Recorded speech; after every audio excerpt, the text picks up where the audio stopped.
देखो, सब मनुष्यों का अंतिम लक्ष्य मोक्ष ही। अब कई बार कई युवकों के मन में, कई युवतियों के मन में प्रश्न आता होगा, क्या समझिए मोक्ष मोक्ष करते रहते।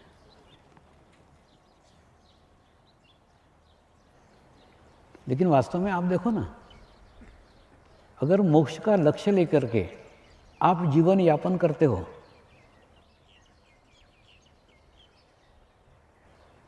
तो क्या क्या चेंज, क्या क्या बदलाव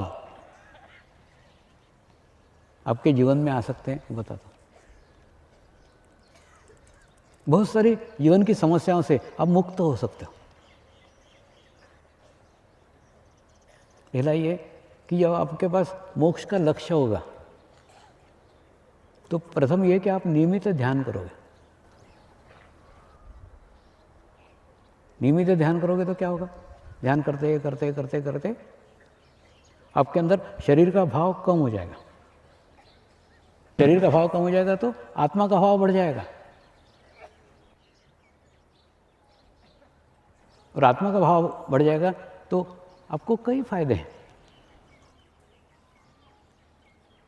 एक तो मन की एकाग्रता बढ़ेगी, जो आपके व्यवसाय में, आपके नौकरी में आपके काम आ सकती है।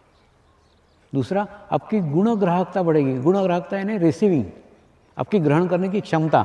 अगर कोई 4 घंटे में ग्रहण करता है, आप 2 घंटे में करोगे, तो आपकी गुणग्राहकता बढ़ेगी, ग्रहण करने की क्षमता बढ़ेगी। तीसरा, आप स्वस्थ रहोगे, तंदुरुस्त रहोगे। और चौथा, आपका जीवन दुर्घटना रहित रहेगा। जब आप ध्यान करोगे, मेडिटेशन करोगे, तो आपके आसपास आपका आभामंडल बनेगा, आपका ओरा बनेगा, जो कोई भी दुर्घटना से आपको बचाएगा।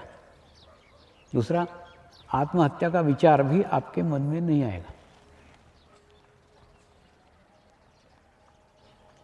अभी युवकों की, युवतियों की ये आत्महत्या एक समस्या है।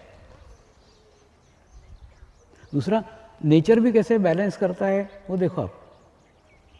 इधर जन्म दर भले ही लड़कियों की कम हो, लेकिन मृत्यु दर लड़कों की ज़्यादा है। यानी दुर्घटनाओं में युवकों की मृत्यु होती है, आत्महत्या करने में युवक रहते हैं।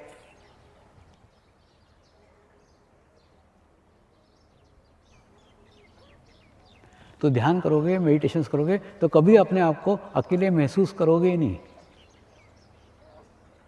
आत्मा कभी हत्या नहीं करती, शरीर आत्महत्या करता है।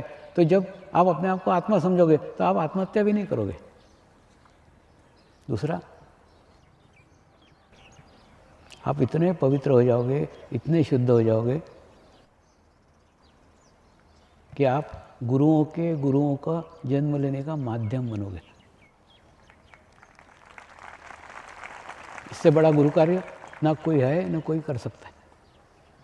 और आप ही के लिए ये समर्पण ध्यान समाज में लाया गया है।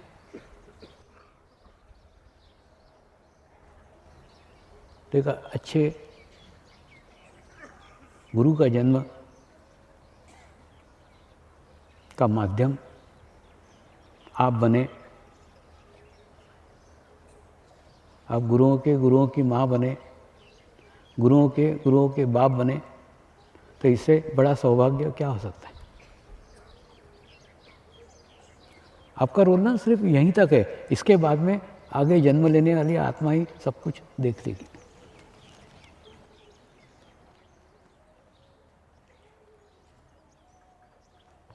एक शांति के साथ, एक समाधान के साथ संपूर्ण जीवन जीओगे और आखिरी में आध्यात्मिक मृत्यु को प्राप्त होगे। आध्यात्मिक मृत्यु वो मृत्यु है जिसके बाद में कोई जन्म नहीं है।